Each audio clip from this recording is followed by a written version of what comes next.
ನೋಡಿ, ಹಾಗಾದ್ರೆ ಇವತ್ತು ದರ್ಶನ್ ವಿಚಾರಕ್ಕೆ ಸಂಬಂಧಪಟ್ಟಂತೆ ಏನೆಲ್ಲ ಅಪ್ಡೇಟ್ ಸಿಗ್ತಾ ಇದೆ, ಇವತ್ತು ಎಲ್ಲಿಯವರಿಗೆ ಈ ಸ್ಟೋರಿಯ ಡೀಟೇಲ್ಸ್ ಸಿಗ್ತಾ ಇದೆ, ಪ್ರತಿಯೊಂದನ್ನು ಕೂಡ ನಾನೀಗ ನಿಮ್ಗೆ ಪ್ರತಿಯೊಂದು ಹಂತ ಹಂತವಾಗಿ ಎಕ್ಸ್ಪ್ಲೈನ್ ಮಾಡ್ತಾ ಹೋಗ್ತೀನಿ.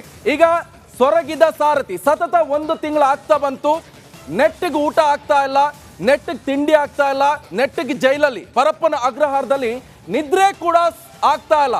ಈ ಹಿನ್ನೆಲೆಯಲ್ಲಿ ಈಗ ದಾಸ ಸೊರಗಿ ಸುಣ್ಣಾಗಿ ಹೋಗಿದ್ದಾರೆ. ಮುಖವಂತೂ ನೋಡೋಕ್ಕಾಗಲ್ಲ ಬಿಡಿ, ಅಭಿಮಾನಿಗಳು ನೋಡ್ತಾ ಇದ್ದಾರೆ. ಇನ್ನೊಂದ್ ಕಡೆ ಸಮಾನ ದುಃಖಿಗಳು. ದಾಸ ಯಾವ ರೀತಿಯಾಗಿ ದುಃಖ ಪಡ್ತಾ ಇದ್ದಾನೋ ಅವರ ಅಭಿಮಾನಿಗಳು, ಅವರ ಕುಟುಂಬದ ವರ್ಗದವರು, ಪ್ರತಿಯೊಬ್ರು ಕೂಡ ಫ್ಯಾಮಿಲಿಯವರು ಎಲ್ಲರೂ ಕೂಡ ಇದೇ ತರ ದುಃಖಿತರಾಗ್ತಾರೆ. ಎಲ್ಲರೂ ಕೂಡ ಸಮಾನರು. ಅವ್ರವ್ರ ವಿಚಾರಕ್ಕೆ ಸಂಬಂಧಪಟ್ಟಂತೆ ಬಹಳ ಪ್ರಮುಖವಾಗಿ ಕೊಲೆ ಆರೋಪವನ್ನು ಹೊತ್ತು ಪರಪ್ಪನ ಅಗ್ರಹಾರ ಜೈಲನ್ನ ಸೇರಿರುವಂತ ಇದೇ ದಾಸ ಈಗ ಫುಲ್ ಸೈಲೆಂಟ್, ಗಪ್ ಚುಪ್ಪಾಗಿ ಕೂತಿದ್ದಾರೆ. ಯಾವುದೇ ಸುದ್ದಿಯನ್ನ ನಾವು ಕೊಡೋದ್ರ ಮುಂಚೆ ಅದ್ರ ಬಗ್ಗೆ ಇನ್ಸೈಡ್ ಮಾಹಿತಿಯನ್ನ ಕೊಡ್ತಾ ಹೋಗ್ತೀವಿ. ಇದು ಪರಪ್ಪನ ಅಗ್ರಹಾರದ ಇನ್ಸೈಡ್ ಮಾಹಿತಿಗಳು. ಜೊತೆಗೆ ರಾಬರ್ಟ್ಗೆ ಫಿಟ್ನೆಸ್ ಚಿಂತೆ ಕಾಡ್ತಾ ಇದೆ. ದೊಣ್ಣೆ ಬಿರಿಯಾನಿ, ಇರೋಬರೋ ಬಿರಿಯಾನಿಗಳನ್ನೆಲ್ಲ ತಿನ್ಕೊಂಡು ಒಳ್ಳೆ ಫಿಟ್ನೆಸ್, 130, 120, 110 kg ಇರುವಂತ ದಾಸ ಈಗ 1 ಕ್ವಿಂಟಲ್ ಇಂದ ಇಳಿದು ಬಿಟ್ಟಿದ್ದಾರೆ. ಸೊ ಬರೋಬ್ಬರಿ ಜಿಮ್ ಅನ್ನ ಮಾಡಿಕೊಂಡು ದೇಹವನ್ನ ದಂಡಿಸ್ತಾ ಇರುವಂತ ದಾಸ ಈಗ ಅಲ್ಲೂ ಕೂಡ ಅಲ್ಲೇನು ಜಿಮ್ಗೆಲ್ಲೂ ಸವಲತ್ತಿದೆಯಾ? ಯಾವುದು ಕೂಡ ಇಲ್ಲ. ಈಗೆಲ್ಲ ಡೀಟೇಲ್ಸ್ ಅನ್ನ ನೋಡ್ತಾ ಹೋಗೋಣ ಇನ್ನೊಂದು ಸ್ಟೋರಿಯಲ್ಲಿ.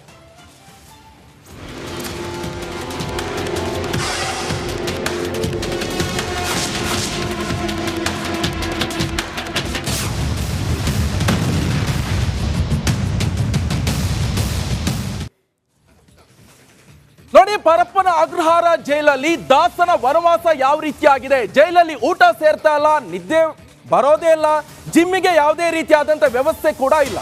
ಜಾಮೀನು ಸಿಗದೆ ಒಂದ್ ಕಡೆ ಪರಿತಪಿಸ್ತಾ ಇದ್ದಾರೆ ದಾಸ. ದರ್ಶನ್ ಮೂಳೆ ಕಡಿತಾ ಇದ್ದ, ಬಾಯಿಗೆ ಬರೀ ಮುದ್ದೆ. ಈಗ ಯಾವುದು ಕೂಡ ಸಿಗ್ತಾ ಇಲ್ಲ. ಜೈಲ್ ಸೇರಿ ಸತತ 23 ದಿನ ಆಯ್ತು. 10 kg ತೂಕ ಇಳಿದೋಗಿದೆ. ಯಾವಾಗ ಬಿಡುಗಡೆ ಭಾಗ್ಯ ಅಂತ ಈಗ ನಟ ದರ್ಶನ್ ಕಾಯ್ತಾ ಇದ್ದಾನೆ. ಯಾವಾಗ ಈ ಪರಪ್ಪನ ಜೈಲಿನಿಂದ ಹೊರಗಡೆ ಹೋಗೋದು ಅಂತ. ಸದ್ಯಕ್ಕಂತೂ ಹೊರಗಡೆ ಹೋಗುವಂತ ಭಾಗ್ಯ ದರ್ಶನ್ಗೆ ಇಲ್ಲ. ಒಳ್ಳೆ ಊಟ, ಹೊರಗಡೆ ಪಾರ್ಟಿ, ಪಬ್ಬು, ಎಣ್ಣೆ, ವಿದೇಶಿ ಪ್ರವಾಸ ಎಲ್ಲವೂ ಕೂಡ ಇದಿತಾಯ್ತು. ಈಗ ಪರಪ್ಪನ ಅಗ್ರಹಾರದಲ್ಲಿ ಏನೂ ಇಲ್ಲ. ಮುದ್ದೆ ಮುರಿತ, ಅವ್ರು ಕೊಟ್ಟಂತ ಊಟವನ್ನ ತಿಂತ ಈಗ ಜೈಲಲ್ಲಿ ಏಕಾಂಗಿಯಾಗಿ ಸಮಯವನ್ನ ಕಳೀತಾ ಇದ್ದಾನೆ ನಟ ದರ್ಶನ್.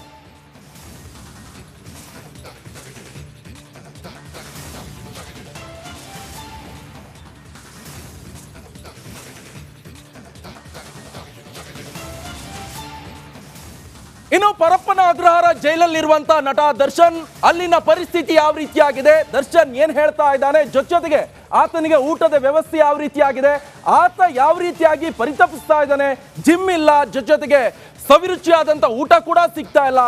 ಈತನ ಮನಸ್ಥಿತಿ ಯಾವ ರೀತಿಯಾಗಿ ಬದಲಾವಣೆ ಆಗ್ತಾ ಇದೆ. ಹಾಗಾದ್ರೆ ಆ ಬಗ್ಗೆ ಒಂದು ಇಂಟ್ರೆಸ್ಟಿಂಗ್ ಮಾಹಿತಿ ಇದೆ, ಬನ್ನಿ ನೋಡ್ಕೊಂಡು ಬರೋಣ.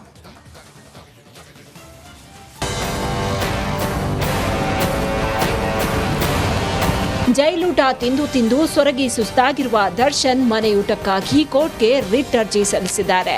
ಪರಪ್ಪನ ಅಗ್ರಹಾರದಲ್ಲಿ ಸಿಗುವ ಮುದ್ದೆಯೂಟ ತಿನ್ನೋಕಾಗದೆ ಸುಸ್ತಾಗಿದ್ದಾರೆ. ಹೀಗಾಗಿ ರುಚಿಯಾದ ಮನೆಯೂಟ ಸವಿಯೋದಕ್ಕೆ ಅನುಮತಿ ನೀಡುವಂತೆ ದರ್ಶನ್ ಕೋರ್ಟ್ಗೆ ರಿಟ್ ಅರ್ಜಿ ಸಲ್ಲಿಸಿದ್ದಾರೆ.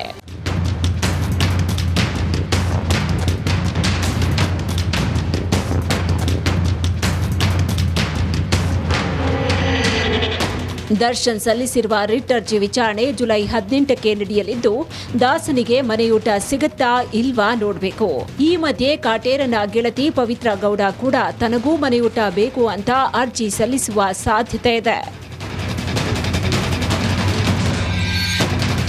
ಜೈಲೂಟ ತಿಂದು ತಿಂದು ರುಚಿ ಕಳೆದುಕೊಂಡಿರುವ ಪವಿತ್ರ ಗೌಡ ಮನೆ ಊಟ ಬೇಕು ಅಂತ ವಕೀಲರ ಮುಂದೆ ಅಳಲು ತೋಡ್ಕೊಂಡಿದ್ದಾರೆ.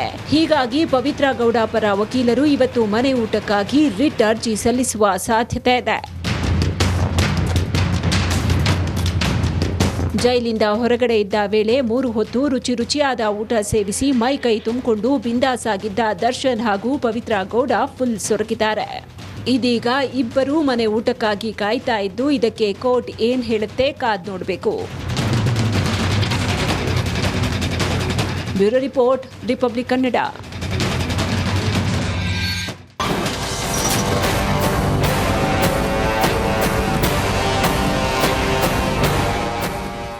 ನೋಡಿ, ಹೇಳಿ ಕೇಳಿ ಒಬ್ಬ ನಟ ಇನ್ನೊಂದ್ ಕಡೆ ಸೆಲೆಬ್ರಿಟಿ, ಜೊತೆಗೆ ಈತನಿಗೆ ತನ್ನ ಬಾಡಿ ಬಗ್ಗೆ ಚಿಂತೆ ಆಗ್ತಾ ಇದೆ, ಜಿಮ್ ಸಿಗ್ತಾ ಇಲ್ಲ. ಹಾಗಾದ್ರೆ ಜೈಲಾಧಿಕಾರಿಗಳು ಜೈಲಲ್ಲಿ ಒಂದು ವ್ಯವಸ್ಥೆಯನ್ನು ಮಾಡೋಕೆ ಸಿದ್ಧಪಡಿಸಿದಾರಂತೆ ಬಾಡಿ ಬಗ್ಗೆ ಅಂತ ಹೇಳಿದ್ರೆ ಜಿಮ್ ವಿಚಾರಕ್ಕೆ ಸಂಬಂಧಪಟ್ಟಂತೆ.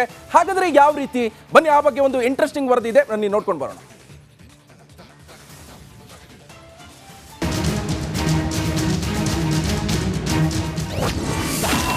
ಜೈಲಲ್ಲಿ ಇರೋ ದರ್ಶನ್ಗೆ ಆರೋಗ್ಯದ ಚಿಂತೆ.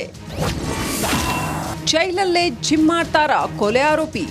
3 ಹೊತ್ತು ಗುಂಡು ತುಂಡು ಪಾರ್ಟಿ ಮಾಡ್ತಿದ್ದ ದರ್ಶನ್ ತಮ್ಮ ದೇಹವನ್ನು ಫಿಟ್ ಆಗಿ ಇಟ್ಕೊಂಡು ಸದಾ ನಿಭಾಯಿಸ್ತಿದ್ರು. ಆದ್ರೆ ಅದ್ಯಾವಾಗ ಕೊಲೆ ಕೇಸ್ನಲ್ಲಿ ಜೈಲು ಸೇರಿದ್ರು ಆಗಿನಿಂದ ತಮ್ಮ ಆರೋಗ್ಯದ ಚಿಂತೆ ಹೆಚ್ಚಾಗಿದೆಯಂತೆ.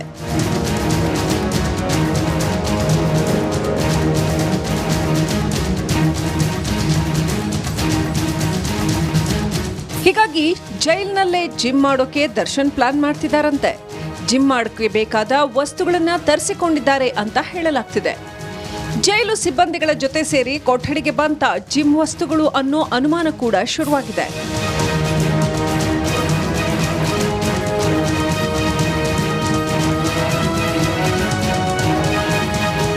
ಪ್ರತಿದಿನ ದೇಹ ದಂಡಿಸಿ ಫಿಟ್ನೆಸ್ಗೆ ಆದ್ಯತೆ ಕೊಡುತ್ತಿದ್ದ ದರ್ಶನ್ಗೆ ಜೈಲೂಟ ಹಿಡಿಸದೆ 10 ಕೆಜಿ ತೂಕ ಕಡಿಮೆ ಆಗಿದ್ದಾರಂತೆ. ಹಾಗಾಗಿ ಕೆಲ ಜೈಲಿನ ಸಿಬ್ಬಂದಿಗಳ ಜೊತೆ ದರ್ಶನ್ ಮಾತನಾಡಿದ್ದಾರಂತೆ. ತನಗೆ ಬೇಕಾದ ಜಿಮ್ ವಸ್ತುಗಳನ್ನ ತರಿಸಿಕೊಂಡಿದ್ದಾರಂತೆ.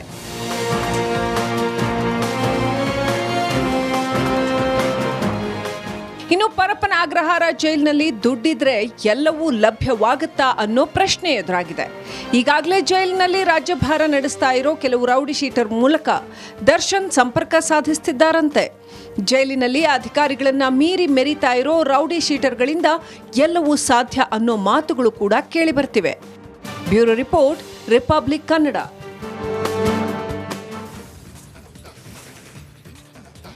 ಇನ್ನು ತನ್ನ ಅಭಿಮಾನಿಗಳಿಗೆ ಸೆಲೆಬ್ರಿಟಿ ಅಂತ ಕರಿತಾ ಇರುವಂತ ನಟ ದರ್ಶನ್ ಅವರ ಈಗ ಬಾಡಿ ಕಥೆ ಏನು? ಯಾಕಂತ ಹೇಳಿದ್ರೆ ತನ್ನ ಬಾಡಿಯ ಸೌಂದರ್ಯವನ್ನ ಕಾಪಾಡಿಕೊಳ್ಳುವಂಥದ್ದು ಕೂಡ ನಟ ದರ್ಶನ್ಗೆ ಇರುವಂಥದ್ದು. ಯಾಕಂತ ಹೇಳಿದ್ರೆ ಒಬ್ಬ ನಟ. ಸೊ ಈ ಹಿನ್ನೆಲೆ ಆತನ ಬಾಡಿ ಕಥೆ ಏನು, ಈ ಬಗ್ಗೆ ಕಂಪ್ಲೀಟ್ ಆಗಿ ಒಂದೊಂದೇ ಮಾಹಿತಿಯನ್ನ ನಾನು ನಿಮ್ಗೆ ನೀಡ್ತಾ ಹೋಗ್ತೀನಿ. ಜೈಲೂಟಕ್ಕೆ ಸುಸ್ತಾಗಿ ಹೋದ ಆರೋಪಿ ದರ್ಶನ್ ಜೈಲೂಟ ಅರಗಿಸಿಕೊಳ್ಳಲು ಕೂಡ ಆಗದೆ ದರ್ಶನ್ ಈಗ ಪರದಾಡುವಂತ ಪರಿಸ್ಥಿತಿ ನಿರ್ಮಾಣವಾಗಿದೆ. ಮನೆ ಊಟಕ್ಕಾಗಿ ಮನವಿಯನ್ನ ಮಾಡಿಕೊಂಡಿದ್ದಾರೆ ದರ್ಶನ್, ಆದ್ರೆ ಅದಕ್ಕೆ ಜೈಲು ಅಧಿಕಾರಿಗಳು ಒಪ್ತಾ ಇಲ್ಲ. ಜೈಲಿನ ಊಟ ಅರಗಿಸಿಕೊಳ್ಳಲು ಆಗದೆ ಪರದಾಡ್ತಿದ್ದಾರೆ. ಜೈಲಿನ ಊಟವನ್ನ ಅರಗಿಸಿಕೊಳ್ಳಲು ಆಗ್ತಾ ಇಲ್ಲ ದರ್ಶನ್ಗೆ. ಯಾಕಂತ ಹೇಳಿದ್ರೆ ಗುಂಡು ತುಂಡು ಎಲ್ಲ ಇದ್ದಿತ್ತಾಯ್ತು ಹೊರಗಡೆ, ಇವಾಗ ಆಗ್ತಾ ಇಲ್ಲ. ಮನೆ ಊಟಕ್ಕಾಗಿ ಕೂಡ ಮನವಿಯನ್ನ ಮಾಡ್ಕೊಂಡಿದ್ರು, ಆದ್ರೆ ಜೈಲಾಧಿಕಾರಿಗಳು ಪರ್ಮಿಷನ್ ಕೊಡ್ತಾ ಇಲ್ಲ. 23 ದಿನಕ್ಕೆ ಸೊರಗಿ ಹೋಗ್ತಾ ಇರುವಂತಹ ನಟ ದರ್ಶನ್ 23 ದಿವಸ ಆಯ್ತು, ಇನ್ನು ಏನು ಊಟಕ್ಕೆ ವ್ಯವಸ್ಥೆ ಸರಿಯಾಗಿ ಸಿಗ್ತಾ ಇಲ್ಲ. ಮನೆ ಊಟಕ್ಕೆ ಒಂದು ಮನವಿ ಮಾಡ್ಕೊಂಡ್ರು, ಅದು ಕೂಡ ಸಿಗ್ತಾ ಇಲ್ಲ. ಪ್ರತಿದಿನ ಮೂಳೆ ಕಡಿತಾ ಇದ್ರು, ಆದ್ರೆ ಈಗ ಗುಂಡು ಇಲ್ಲ, ತುಂಡು ಇಲ್ಲ, ಯಾವುದು ವ್ಯವಸ್ಥೆ ಇಲ್ಲ. ಸೊ ಆ ಹಿನ್ನೆಲೆಯಲ್ಲಿ ಈಗ ನಟ ದರ್ಶನ್ ಸೊರಗಿ ಹೋಗಿದ್ದಾರೆ. ಇನ್ನು ಪ್ರತಿ ಗಂಟೆ ಕೂಡ ಜಿಮ್ ಮಾಡ್ತಾ ಇದ್ದ ನಟ ದರ್ಶನ್. ಯಾಕಂತ ಹೇಳಿದ್ರೆ ಜಿಮ್ ಗೊತ್ತು, ಬೆಳಗ್ಗೆ 5 ಗಂಟೆ ಎತ್ಕೊಂಡು ಜಿಮ್ಗೆ ಹೋಗ್ತಾ ಇರುವಂತ ನಟ ದರ್ಶನ್. ಯಾಕಂತ ಹೇಳಿದ್ರೆ ಕೊರೋನಾ ಸಂದರ್ಭದಲ್ಲೂ ಕೂಡ ಒಂದು ವಿಡಿಯೋನ ಬಿಟ್ಟಿದ್ರು.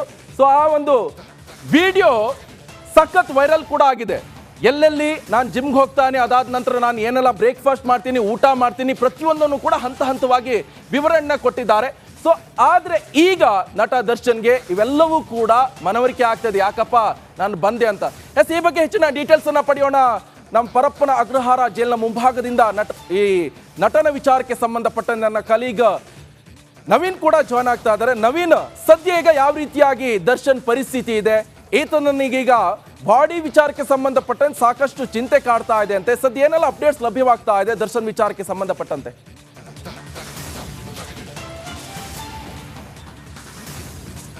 ನಿಕೇಶ್, ಪರಪ್ಪನ ಅಗ್ರಹಾರ ಜೈಲಿನಲ್ಲಿ ಸುಮಾರು 23 ದಿನ ಕಳೆದಿರುವಂಥ ಈಗ ದರ್ಶನ್ಗೆ ಒಳಗಡೆ ಜೈಲಿನ ಅಧಿಕಾರಿಗಳು ಕೊಡುವಂಥ ಊಟ ಏನಿದೆ ಅದನ್ನು ಸೇವನೆ ಮಾಡೋದು ಅಷ್ಟು ಸುಲಭದ ಮಾತಲ್ಲ. ಯಾಕಂತ ಹೇಳಿದ್ರೆ ಭಾನುವಾರ ಬಂತಂತ ಹೇಳಿದ್ರೆ ಪಾರ್ಟಿ ಮೋಜು ಮಸ್ತಿ ಇರ್ತಾ ಇತ್ತು, ಜೊತೆಗೆ ಸಿನಿಮಾ ಗೆತ್ತು ಅಂದ್ರೂ ಪಾರ್ಟಿ ಇರ್ತಾ ಇತ್ತು.